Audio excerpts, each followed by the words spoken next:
Hello दोस्तों, नमस्कार, जय हिंद। स्वागत है एक बार फिर से आपका मेरे यूट्यूब चैनल में। आज के इस वीडियो में हम बात कर रहे हैं सीएए के बारे में। जी हाँ, सीएए क्या है, इससे पहले ये कानून क्या था और अब जो है इस कानून का स्वरूप क्या बन गया है और इससे क्या नुकसान है, क्या फायदे हैं, वो तो आप सभी जानेंगे इस वीडियो को जानने के बाद। जी हाँ दोस्तों, अगर आपको सीएए के बारे में पता नहीं है तो आप इस वीडियो को जरूर देखिए और इस वीडियो को देखने के बाद आपको सीएए का पता पूरा चलेगा। चलिए, वीडियो शुरू करने से पहले आप सभी से निवेदन, अगर आप मेरे YouTube चैनल में पहली बार विजिट कर रहे हैं तो चैनल को सब्सक्राइब जरूर करें इस प्रकार की इंफॉर्मेशन पाने के लिए। ओके दोस्तों, चलिए लेट्स गेट स्टार्टेड।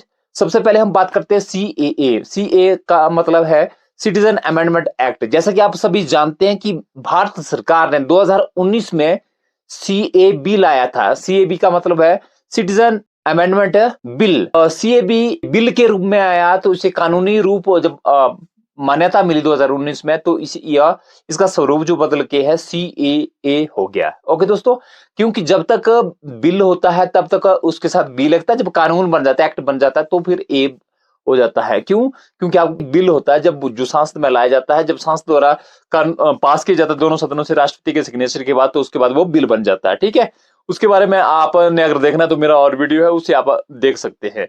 तो आज हम बात कर रहे हैं सीएए, जो 2019 में पास किया गया था। राष्ट्रपति के सिग्नेचर भी 2019 में इसमें हो गए थे, परंतु इसे लागू नहीं किया गया था। जो होम मिनिस्ट्री है वहां से नोटिफिकेशन नहीं हुई थी। लगभग 4 वर्ष 2 महीनों के बाद, लगभग 4 वर्ष से ऊपर समय होने के बाद जो है, अब जो है भारत सरकार ने सीएए को लागू कर दिया है। इसकी नोटिफिकेशन 11 मार्च 2024 को हो गई है। अब जो है यह कानून बन गया है और पूरे देश में लागू हो गया। 2019 में से लागू ना होना एक बड़ा रीजन था, क्योंकि इसका विरोध मुस्लिम भाई वो काफी ज्यादा कर रहे थे, तो इसलिए उस वक्त इसे रोका गया। परंतु अभी जो है इसकी नोटिफिकेशन हो गई है, अब ये जो है कानून बन गया है। जहां जहां मुस्लिम बहुल क्षेत्र है, जैसे शाहीन बाग दिल्ली वगैरह के क्षेत्र है, वहां पे जो है पुलिस बल वगैरह बढ़ाई गई है, पैरामिलिट्री फोर्सेस वगैरह जो है बढ़ाई गई हैं, ताकि किसी प्रकार की अनहोनी ना हो सके। जी हाँ दोस्तों, अब बताता हूं मैं यह बिल है क्या। इससे पहले की अगर हम बात करें तो 1955 में एक बिल पास किया गया था जिसका नाम था नागरिकता अधिनियम। उसमें संशोधन कर दिया गया है कि भारतीय नागरिकों को किस प्रकार से नागरिकता का विवरण उस अधिनियम में था, और जो उसमें संशोधन करके ये जो नया सीए बनाया गया या जोड़ा गया है, तो इसमें किस प्रकार का संशोधन है।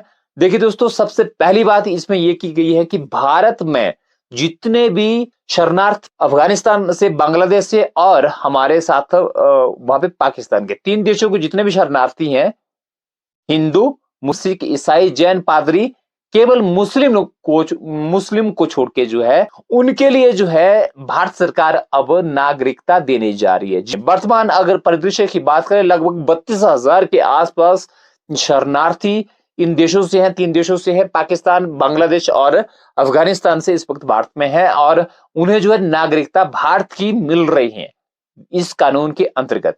देखिए दोस्तों, अब विरोध की बात क्या है इसमें। कुछ लोग तो ये सोचेंगे ये तो अच्छी बात है, अगर नागरिकता दी जा रही है।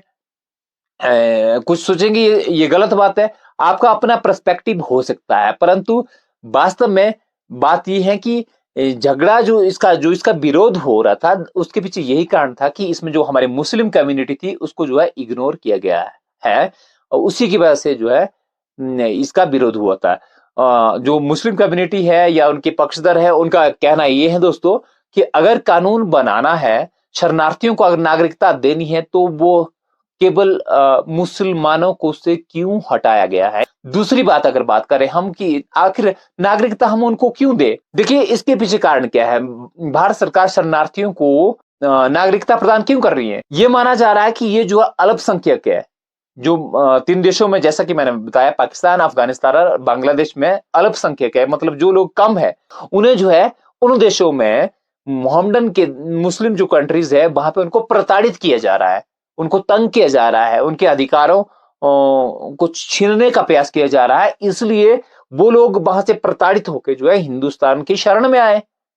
अब शरण में जब आ गए तो इसलिए क्या कहते, भारत सरकार ने क्या कर दिया था, उन्हें जो नागरिकता प्रदान करने का प्रयास किया जा रहा है इस कानून के तहत। साथ में एक चीज और ऐड करनी है 31 दिसंबर 2014 तक जितने भी जो शरणार्थी भारत में आ चुकी है, उसके बाद के नहीं, 31 दिसंबर 2014 से पहले मतलब उस तारीख तक के जितने भी शरणार्थी भारत में आए हुए हैं, केवल मुस्लिम धर्म को छोड़ के, तो वो जो है यहाँ पे उनको जो नागरिकता मिलने वाली है। दोस्तों, जो भी मेरा वीडियो देख रहे हैं आप या देखेंगे, उन सभी से एक रिक्वेस्ट है कि अगर आपको सीएए के बारे में पूर्ण जानकारी मिल गई हो, जितनी भी थी वो मिल गई हो, जो आपकी समझ में आता ना, जरूर कमेंट में बताइए क्या आप सीएए के पक्ष में हैं या फिर सीएए के विरोध में हैं।